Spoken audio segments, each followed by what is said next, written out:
It's time for the Wendy Williams Show. Today, music legend Natalie Cole, her friends, her addictions, and her love life. She's here to talk. Plus, get ready as Natalie makes her Spanish singing debut. And what's trending? Nikki Moyer unveils the viral videos of the week. Now, here's Wendy.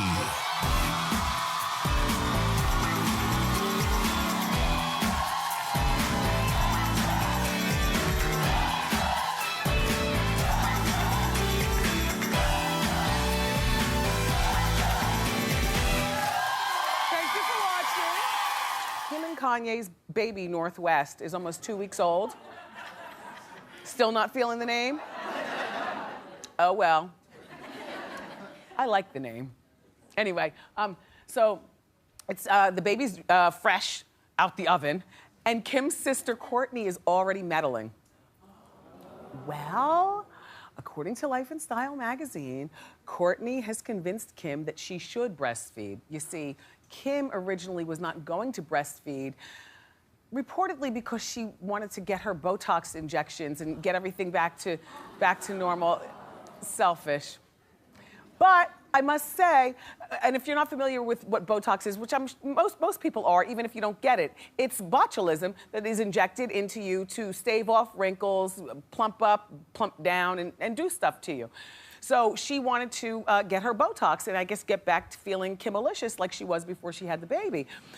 But Kourtney talked to Kim, and Kim has had a change of heart. Kourtney told her that she loved breastfeeding. The benefits are that you lose your weight faster, and also that it's a way of bonding with the baby. Well, you know what? That's what people tried to tell me too. Except I marched to the beat of my own drum. I lost the weight through a little diet and a whole mommy makeover, the same as Kim will probably get, liposuction, tummy tuck, you know what I mean? I got a mommy makeover, and then it set me on a course for the rest of my life, where now I go to the gym, I watch my weight, and that, number one. And number two, you couldn't get a closer mother and son than me and my kids. So I get that whole bonding thing, and I get how in the realm of motherhood, we judge each other based on certain things, like, oh, you didn't breastfeed? You're not a real mom. Oh, you didn't vaginal deliver? You're not a real mom. Oh, you adopted? You're not even a mom. No, I'm saying that because that's how sometimes we get competitive as women, and it's so stupid. And, Kim, if you don't want to breastfeed, don't breastfeed. I don't go for the whole because you want to get Botox thing, but don't let people pressure you into breastfeeding. And for those of you who are pregnant right now, sometimes it just doesn't happen. My kid was so ravenous, and it just hurt, and he was so ravenous. I told you this story before, but I'll tell you again. I was collapsed in the closet, on the floor, hiding behind the lawn clothes so nobody could see me. And my mother, the meddler that she is, heard me. My parents were in the house to try to teach me how to be a mom. They stayed at our house for like 3 months after I had little Kevin. My mother heard me open the door without knocking, and then open the closet without knocking, and there I am. Wendy, what's the matter? I said, Mommy, I just can't do it. I'm so confused. I'm a new mother. It's only 2 weeks. I feel bad. They say you bond. I'm not gonna bond, blah, blah, blah. She told me a little personal story, and then she screams to my father, Tom! Bring the car around and the coupons for the Carnation Good Starts. We're going to the store. And I have to tell you, not only do I feel like that I did not miss out on bonding with my son, but that story actually helped me bond even better with my own mother. So, anyway.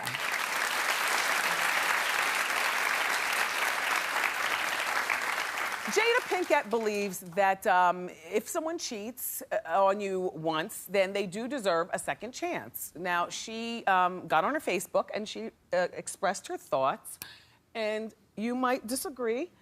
First, I'll read. My observation has been that when most people cheat, they are trying to solve some kind of emotional trouble or confusion that they believe cheating would relieve. What's interesting is that cheating has nothing to do with you.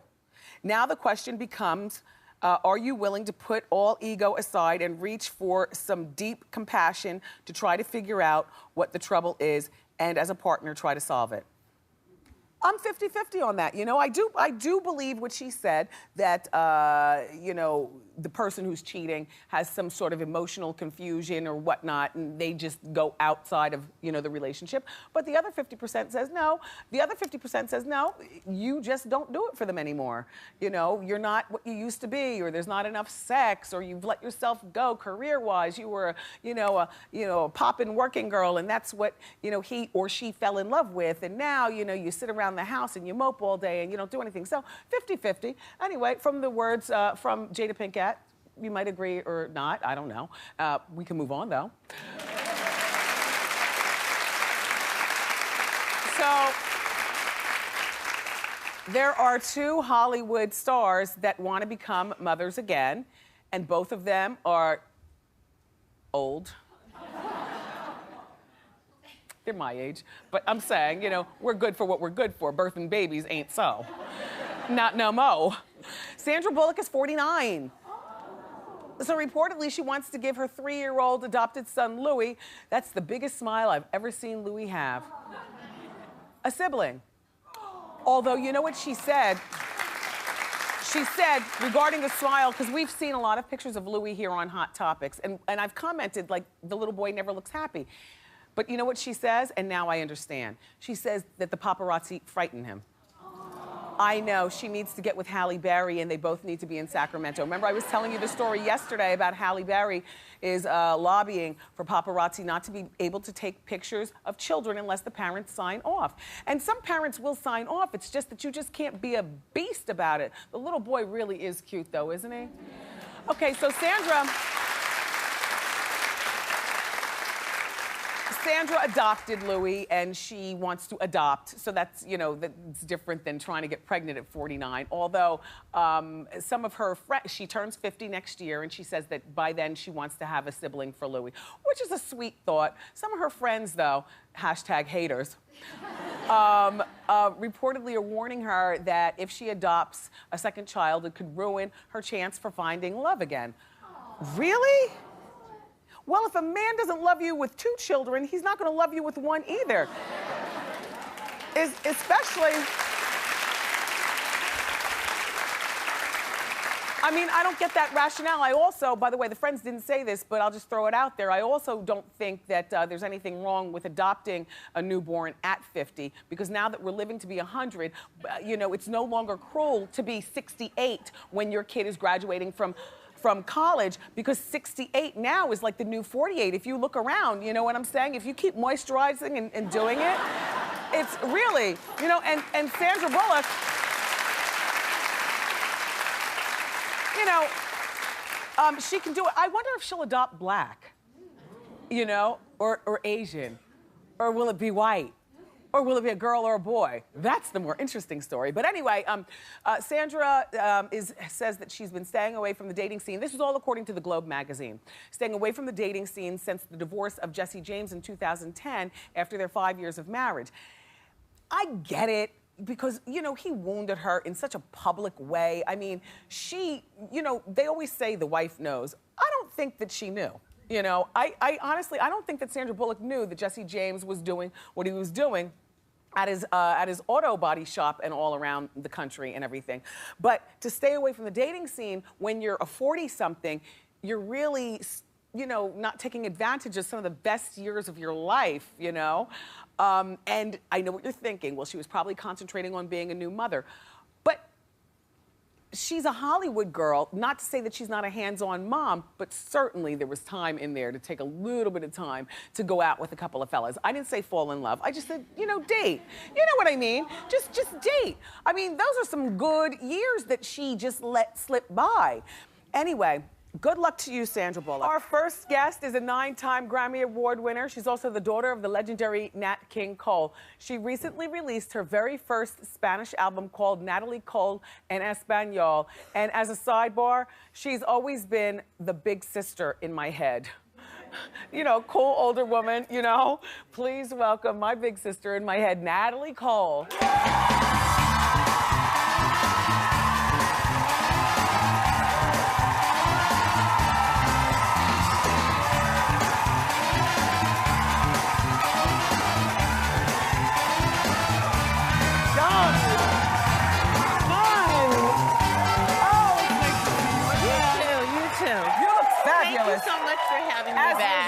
love when you come over.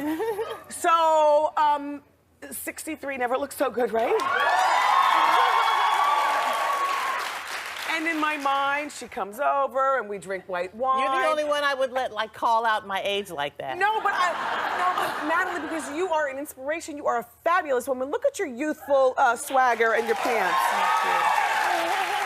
I would like for you, if you just hold your feet still, we're gonna give you some shoe cam. It's good. Really good. Yeah, this was something new that you started. Yes, well, and no. I said to my son, I said, well, we have to have a fabulous shoe. Yes, absolutely. Now, is this stylist or is this you? No, this is my stylist, V. Bradley. Nice, nice. Yeah, she puts I buy it and she puts it together. Oh, okay. Yeah. Now, because you have such a youthful effervescence, everything about you to me says, you know, yes, you know, young. Do younger men hit on you all the time? Actually, yes. Do you take the bait or do you leave them on the playground? I kind of leave them on the playground. yeah. But a guy rolled up to my car the other day, and he couldn't have been more than 25, 26. And he asked me if he could take me to dinner. And I kept looking around like, who's he talking to? You know? I don't picture you driving. Girl, I have a Porsche Panamera S. Hello? Yeah. Wow. Nice. And in LA, you have to drive. So In you LA might you as well do. look good while you're doing it. But I know that because you grew up royalty, you know, I just figured, you know, you've always had drivers and you just never got your driver's license, you know. No, I got mine as soon as possible. I was like out of there. Yes. Yeah. Did you get a car as soon as you got your I've had so license? many different cars. Really? I've had Corvettes. I've had, you know, the little Mercedes. Yeah. I've had the little Volkswagen. Did your parents spoil you when you turned 17 and got No. your license and got you like a No, Mercedes? my first car was a Volkswagen. A Volkswagen? Well, that was the car back in the day. It was Nice. a very cool car. Yes, Yeah. very. I recently saw pictures of you at Shaka Khan's 60th birthday bash. Yes. Fun. That's all kinds of good singing in one picture. Did you have bet. fun? Oh my gosh. Well, Shaka's my girl. We go back so far. Yeah. You know, we met on a trip going to Japan to the Tokyo Music Festival. How long ago was that? 19. Yes, yeah. I'm figuring it was a long time ago. Yeah. And so you've been friends And we've ever been since. friends ever since. You remind me, Natalie, of a singer and a socialite. You know, you are very social. I know you and Denise Rich and, you know, your parties and your charity work and things like that, but always out socializing. You know, it's different when I mean, certain girlfriends I do socialize, do a lot of that with. But when I'm home, I'm like going to the movies or I'm in my PJs and my flip-flops. Home is LA. Home is LA. I'm like cooking, baking, or going to a restaurant and getting something to eat. I'm not really that social in LA. Really? Unless there's something going on. Wow. I'm at home. Here's something that you and I have in common, and people don't really seem to understand this. We've both had our dealings with substance abuse. Right. But we both drink. I've seen you out socially. Yes. And I know that you drink. Well, no, because people... But, I mean, is she outing me or what? No, I mean, here I come with this one, right? Because people say to me, I don't know whether you get this sometimes, but people say, well, if you're sober, you're supposed to be totally sober. If you had a problem with cocaine, then why would you still be drinking? right. The answer is I'm not supposed to be drinking, actually. Oh, really? As a sober person, someone who's part of AA, Oh. you're not supposed. You're supposed I didn't to know give you were it. part of AA. You went to AA? Yes, yes. Oh. Yes. Oh, see, I thought that you're... So it's you know, it's supposed to be all the way around. Yeah. The only excuse is my issue was not with alcohol. Right.